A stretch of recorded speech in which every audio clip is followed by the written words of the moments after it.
Hello again. Something that I've touched upon, but not done a specific podcast about, is just staying safe when you're doing wildlife photography. This also extends to other types of photography where it involves travel, going to places that you don't know, and things can be different. But I thought this was worthwhile. I was prompted by an article I was reading.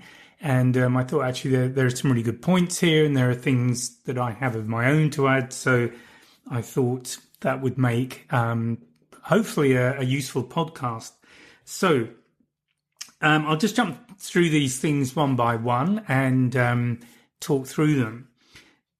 First of all, if you are going somewhere that's a bit more remote, and what I mean by that is you're perhaps unlikely to bump into other people where you're going. Now, this might be near where you live.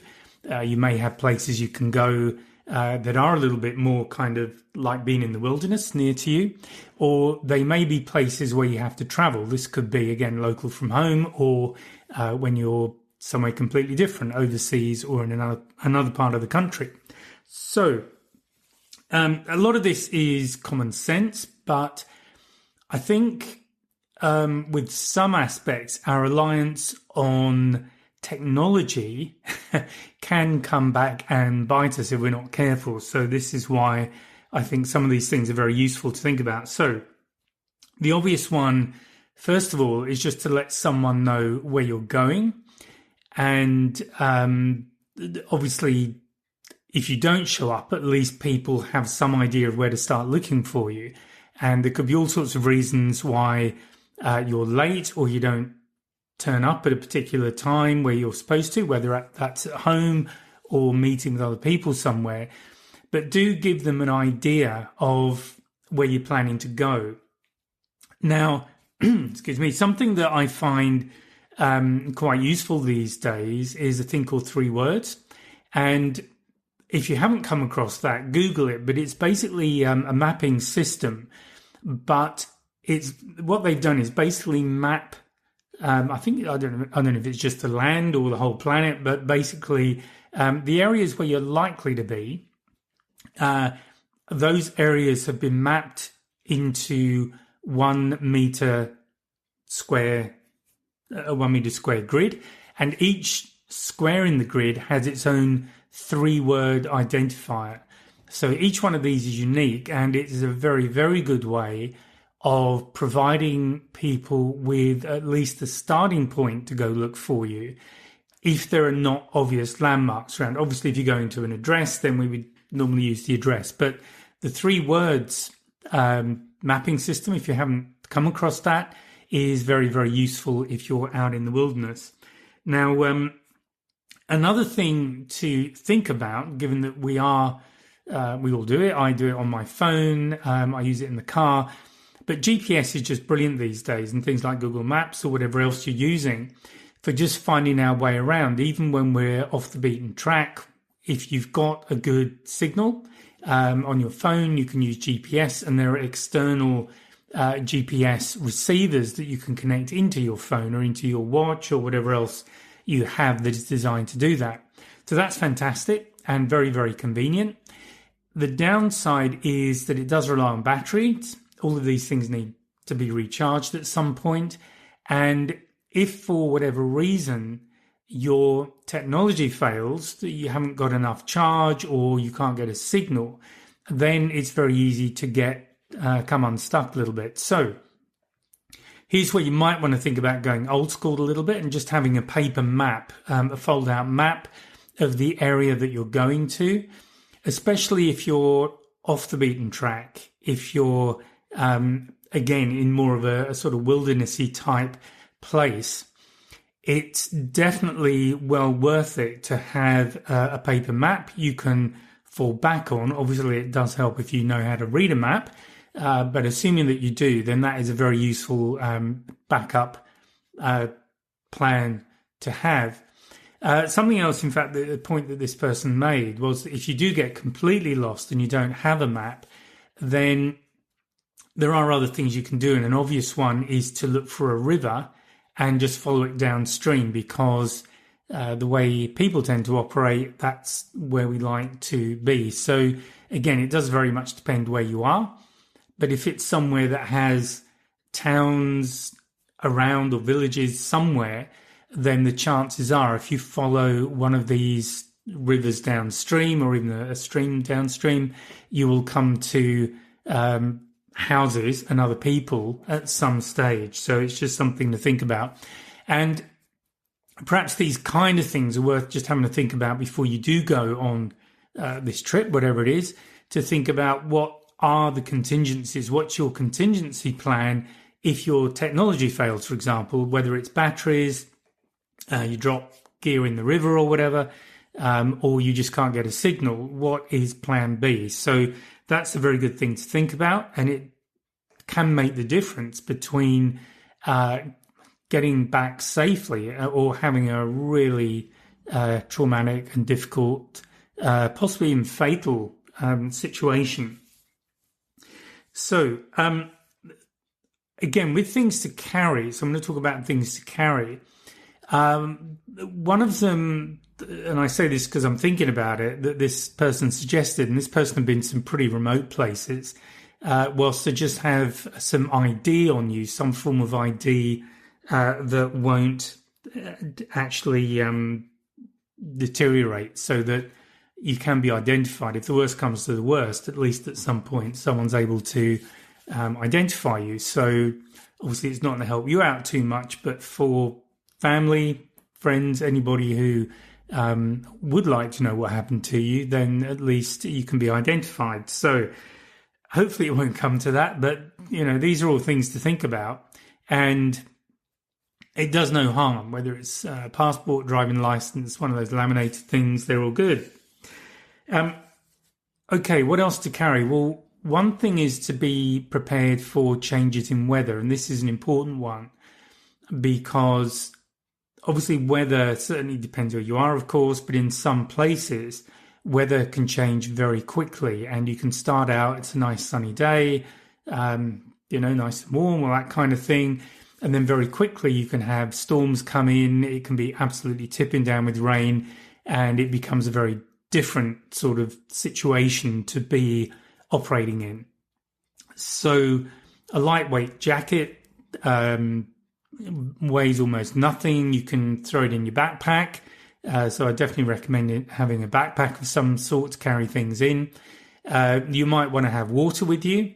So you might have something like a camelback where the water is in a bladder in the backpack. So that's very convenient, but do carry water with you just in case. You might want to carry some snacks. It's very easy to put protein bars or these little energy snack things into your bag. You don't need too many of those, but it just gives you something if for whatever reason you can't get back to base, wherever that is, when you were planning to.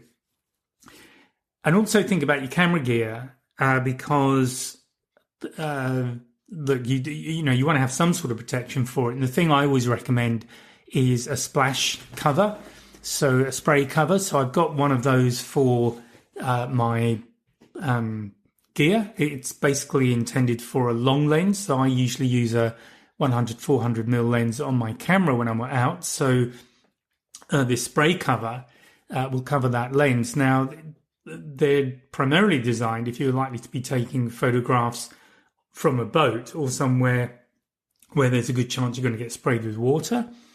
However, where I've actually ended up using this thing most is in very dusty environments because it's a way of keeping the dust off the camera.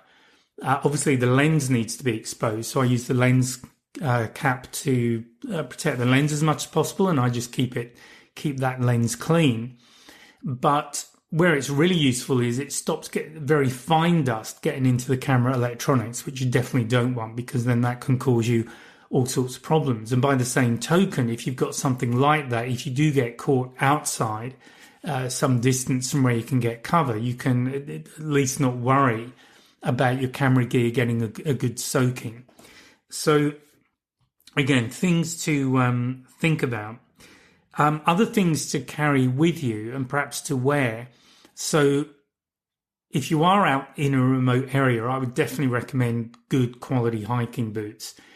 Some environments, they might not be the most comfortable. If it's very humid, maybe more sort of canvasy shoes would be better. But do think about where you're going and think about having the right kind of footwear, because obviously, without the worst coming to the worst, you're probably going to have to hike out of wherever you are. So you want to make sure that your feet are protected and you've got good quality footwear that's appropriate for the environment that you're in. Another thing to think about are animals, as in little ones, insects, things like that might want to get into your clothing. So things like leeches, stuff like that, and some insects. So in some environments, and I had that in Uganda when I was walking. We were trekking to find mountain gorillas. So it's they're mountains, it's forest, it's very wet because that's the time when the gorillas come down from the trees and spend more time on the ground because they're eating bamboo shoots. But it means that you're in an environment that is very wet, and it's ideal for things like leeches and stuff like that that can very easily just latch onto you as you're walking through undergrowth. So you might want to think about long trousers to wear. Gaiters are another thing. And with the trousers in Uganda, we were always told to put our trousers into our socks so that there was no skin open that these things can jump onto. But gaiters are another thing to just think about wearing over your boots if you're in that kind of situation. So it's all about staying safe, but safe can be not getting some horrible disease. And things like mosquitoes are probably the thing that you're most likely to come into contact with. And of course, they do carry things like malaria, dengue fever, all sorts of nasty things. So do have insect repellent with you. Keep it as part of your just daily kit, whether it's in your first aid kit or just in your bag. Make sure it has DEET, which is good for repelling insects, because prevention is obviously much better than cure. Things like animal scratches as well, rabies, stuff like that. You'd be really unlucky to get scratched or bitten by a rabid animal. It can happen, obviously. So again, the thing is to just be aware of how to handle animals. Most animals don't see us as food. We're not normal prey for most animals. One or two might. So this might be larger predators, and it tends to be predators who are older, and we might become kind of easy pickings the way they look at us. But on the whole, animals won't attack us for food. Obviously, crocodiles and things like that would have a different opinion on that. So I guess first thing there is just to be aware of their environment. If you're in an area where there might be crocodiles, big saltwater crocodiles, Nile crocodiles, those sort of things, don't go wading through the water to try and get good photographs, because they're very, very good at hiding themselves, and they attack very quickly, so you don't want that kind of situation.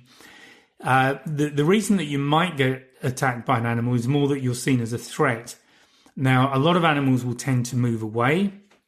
Things like snakes will generally get away from us. However, some rely on camouflage and rely on being hidden. And this is a situation definitely in some parts of Australia where people tend to get bitten by some of the more venomous snakes, mostly because they've stood on them.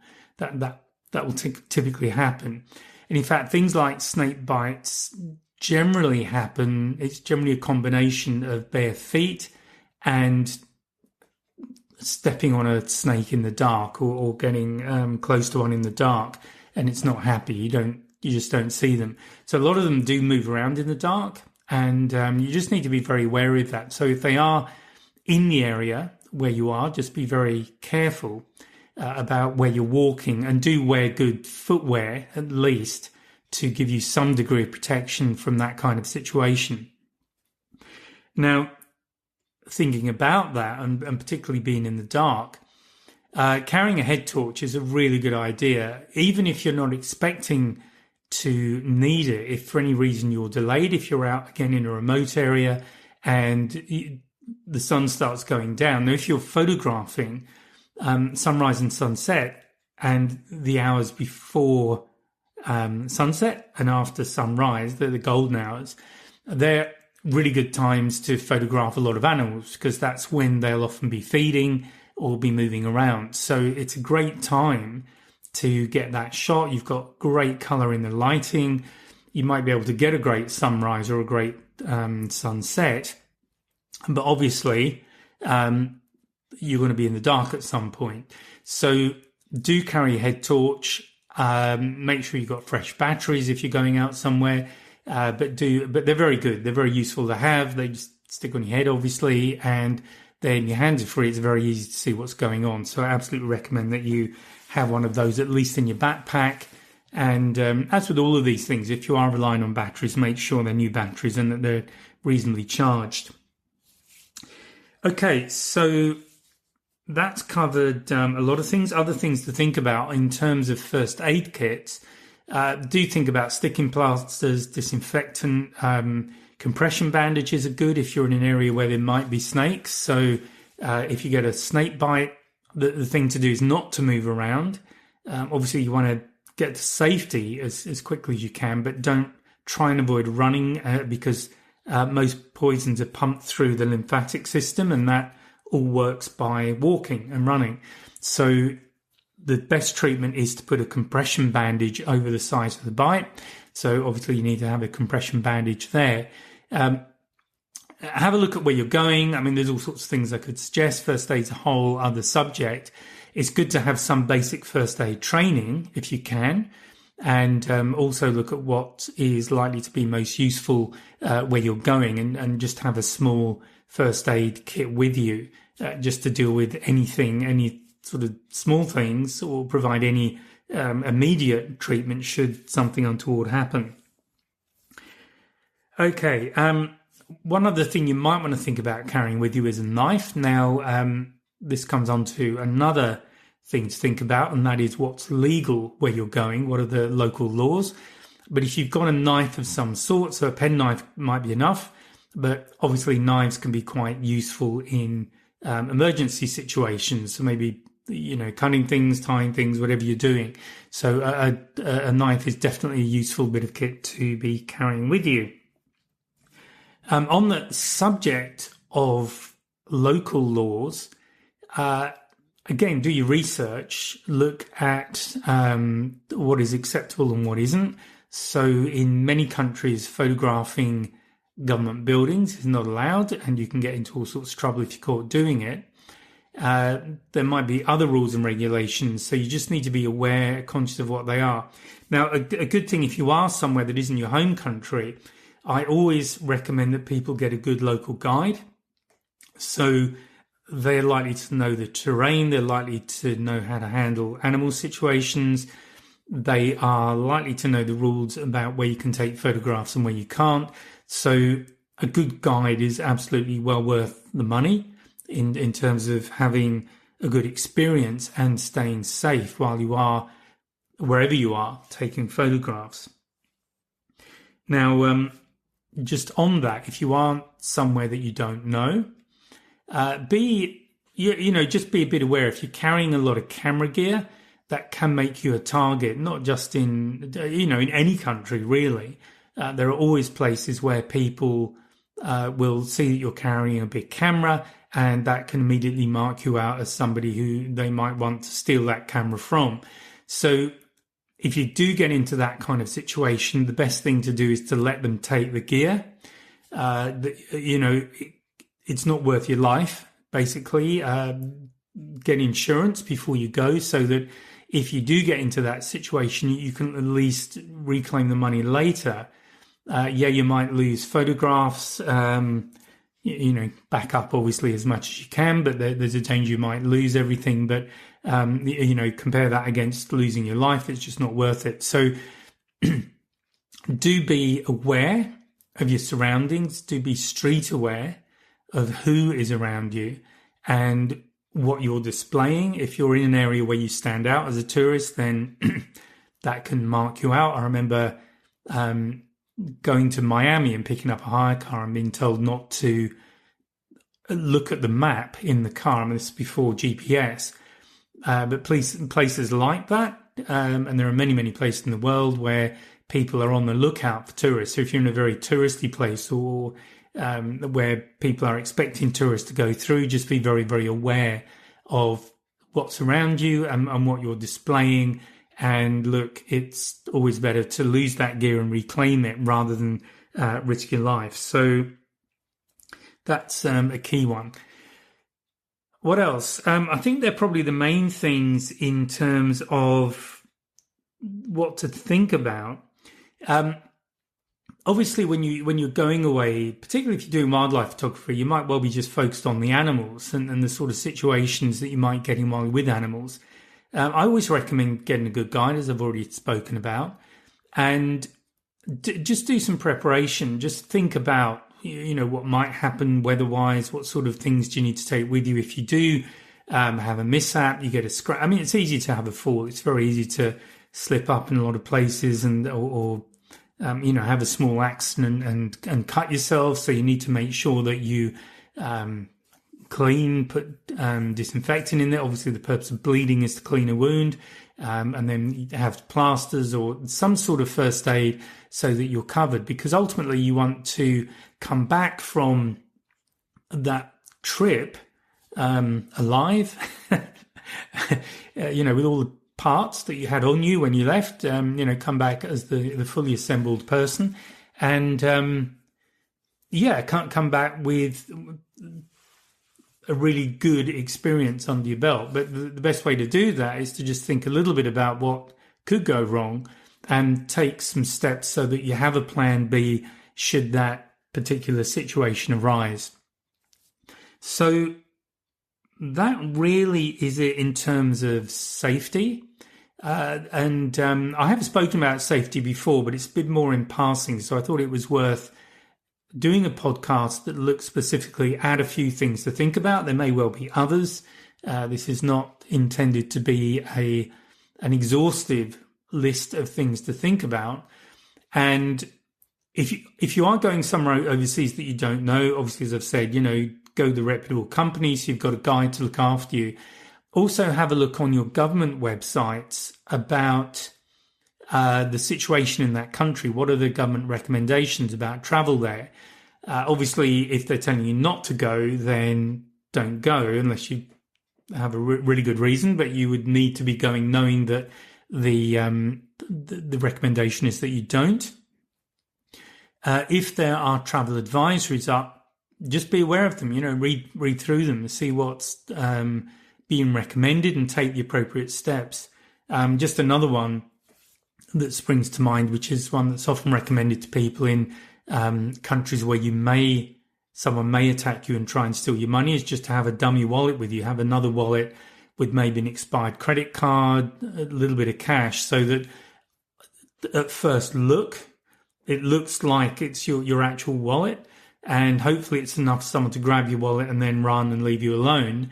And only later they find out they've actually, other than a small amount of cash, they haven't stolen anything. So that's another thing to think about. I generally have a money belt. So that's a little belt, a little sort of zipped pouch bag thing that you just strap next to your skin under your clothing. And that's where I'll tend to keep things that I really don't want to lose, like passport, cash, those sorts of things I have if I have to take them, but I don't need to show them. Again, things like passports, I'll also put in like a plastic bag, just a sort of sandwich bag thing, just to keep it, stop it getting wet. Just one of those bags, plastic waterproof bags that you can seal, and that just looks after it. So there's all sorts of things you can do. As I've said, this isn't an exhaustive list, but it is intended to prompt you to just have a think about where you're going and, what would be the good ideas for things to take with you. Okay, so that is it. As always, I hope you found that useful. Please support the podcast and check out the website, see what's going on. There are training options running. There's my artworks. Please buy some art. And I'll speak to you on the next podcast. Bye for now. Well, I hope you enjoyed that. Now, I just want to say thank you for tuning in and joining me in the Wildlife and Adventure Photography podcast. If you have enjoyed today's episode, please give me a like, a subscribe, maybe tell your friends, and by all means leave a comment. And if there is a subject you would like me to cover in the future, please let me know, and I'll be very happy to do my best. So thanks again for joining me, and I look forward to seeing you again next podcast. Bye for now.